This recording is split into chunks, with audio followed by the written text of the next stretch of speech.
Hey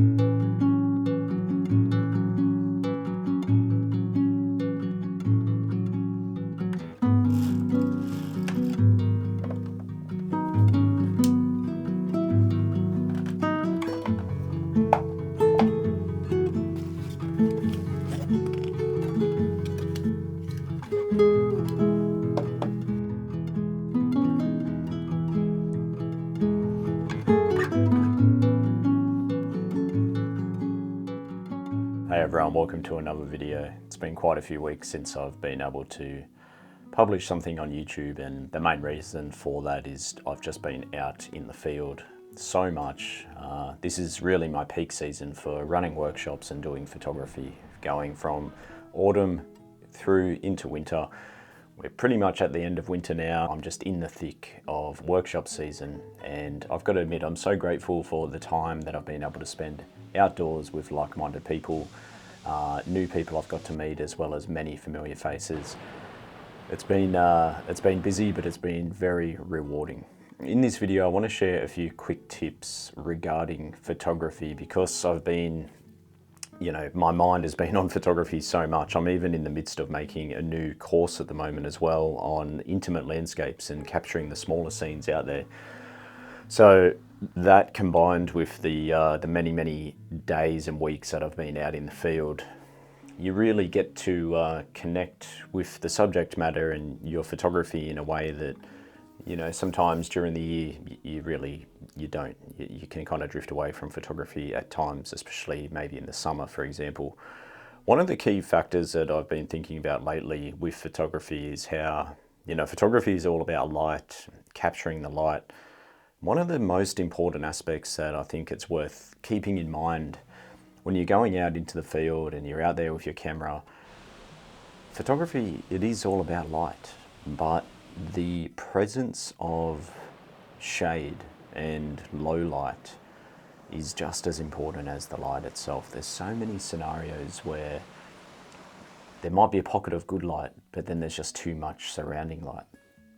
One of the main things that I'm looking for when I'm in the landscape is shade, and using that shade to lead the eye toward the light. I need that shade just as much as I need that good light. One of the main areas of interest for me personally, and just happens to be on a lot of the workshops I run because of where I live in Fiordland, is the trees, the forest. And it's so true in that forest photography, the role that the shade does play. That is really everything.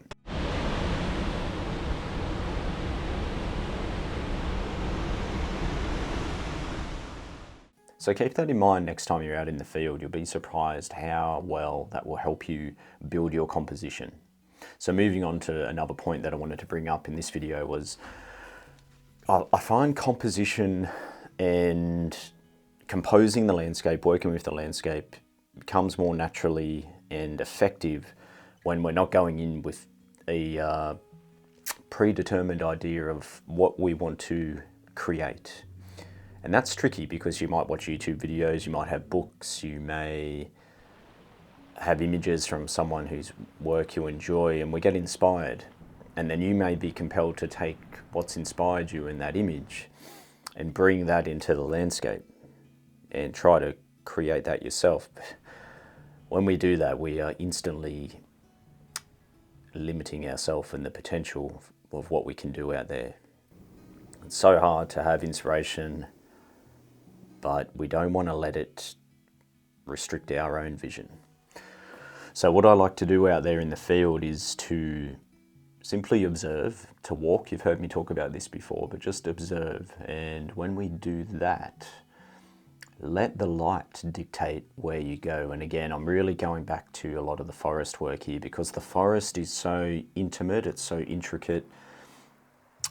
There's unlimited possibility, but we need to if you let the light guide you there, then it really does make life a lot simpler.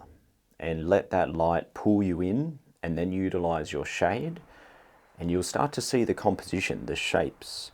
So composition, as I say, it's the alignment of shapes. We're just looking to align shapes in a way which is pleasing on the eye. So that was the second point about light. Let light lead, let light dictate what you start to compose and see. And don't have any preconceived ideas necessarily. Don't be afraid to what may start to build and come naturally. The next point then about composition, and I say it's the alignment of shapes. The main composition tip I can give you guys is think of a seesaw. And when children are on a seesaw or people, it's all about weight distribution, and an imbalance will cause the seesaw to come out of equilibrium and tilt. And the center part of the seesaw, that's the fulcrum point. And really on a seesaw, ideally you know that if you have even weight either side, it will sit quite level. And generally we're going up and down. When it comes to composition, I think pay attention to a seesaw and think about what's your fulcrum point in the image. That's the main focal point. Everything else in that composition is working around that main focal point, that main subject. And if there's an imbalance, just like with the seesaw, it's going to pull the eye one way or another. It's all about balance. I personally never think about thirds or anything like that. That's just going to help you think of balance. But if you just simplify it further and just say balance, I think that will push you in the right direction. What's the main focal point? Balance things out with the weight distribution. So instead of falling away toward the edges, we're going to fall towards that point.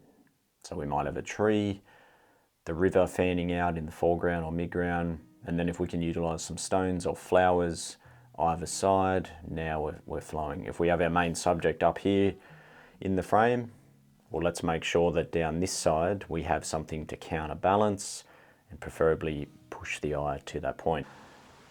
When I'm out in nature and I'm sharing these moments with clients, these are the ones that I treasure the most, where we're just out in the landscape. We don't really have a preconceived goal or destination. And that's my favorite way to run and to teach, to run a tour, is getting people in the right area, the right places at a nice time. And then we just really see where the curiosity leads us. And it can probably drive people crazy sometimes because they might want to know what's next and what are we doing at this time and that time. And so often I'm just saying, I'm not sure. Let's see what the light does. I want to see what the sky does. I'll make that decision just before we're there, basically. With photography and some of the lifestyles that we might live, we might have a lot of structure, and that can be hard for people to break that structure. You might want to be at the beach at 6 in order to create this image, and this is the type of light you're after, etc. It makes more sense to maybe have a rough idea to go to the beach, and then don't be afraid on the way to the beach, if something catches your eye, to forget the beach altogether and go and follow whatever caught your eye. I think my best images have come from following that curiosity and not being afraid to throw plan A out the window and move on to plan B, and then eventually sometimes plan B morphs into maybe plan C. And they're not even plans, they're just fabrications that arose in the moment. So really, I want you guys to try that with your photography. You can watch videos all day about settings and gear. The gear is, these are just tools. And we need gear. We need gear, and good gear will make your life a little bit easier. There's no doubt about it. But what really will set your photography apart is when you put some of yourself into the work, and that will come when you free yourself up from